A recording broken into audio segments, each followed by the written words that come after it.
राबुगुड़ा गाँ ପାଇଁ रास्ता साजिछि बाधक। असुस्थ वृद्धा महिला को बाउंश भार में बोही नेले परिवार लोक।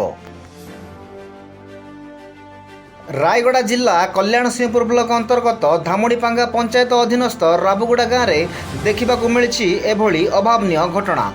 रास्ता ठीक नथिबा जोगु असुस्थ वृद्धा महिला को बाउंश भार में बोही नहीं परिवार लोक। खबर अनुसार कर्षिका लिके नामक वृद्धा महिला अनेक दिन स्वास्थ्यावस्था ठीक नथिला।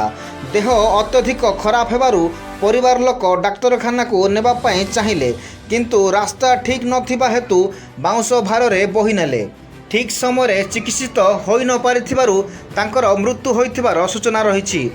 गमनागमनर अभाव पाई एई अंचल रे नीतिदिन भली घटना देखिबाकू मिलुथिबा बेले कौन पदक्षेप नेउछि प्रशासन एबे देखिबार बाकी रहिला।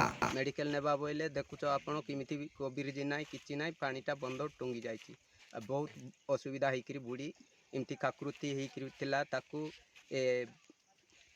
प्राइवेट डॉक्टर आनी कि डकईकरी पुत्रा लोक किए जड़े थिला मेडिसिन करैले चेलेन पेलेन करैले हेले से बुढ़ीटा बहुत सीरियस हो गला को भौणी गोटे ग्राम कसार खोलार थिला ताकू डकई फोन कलारू इट्रु मोटो बांधी तुआल चादर रे मोटो बांधिकी डेप को ऑटो को डकई से बुढ़ी को लोड करी कसार खोला नेलारू से बुढ़ी से जो खराब हो गला। काली से राबुगुड़ा गाँटा को मुझे ना मुझे आउ पीओ को फोन करी जे मत कनसल्ट कली से कहते आगु कम किंतु से कमटा कौन हो देखी ना मु खूब निकट में जाके विजिट करी आग को आम एनआरजी विहित कार्यानुष्ठान में ग्रहण करी।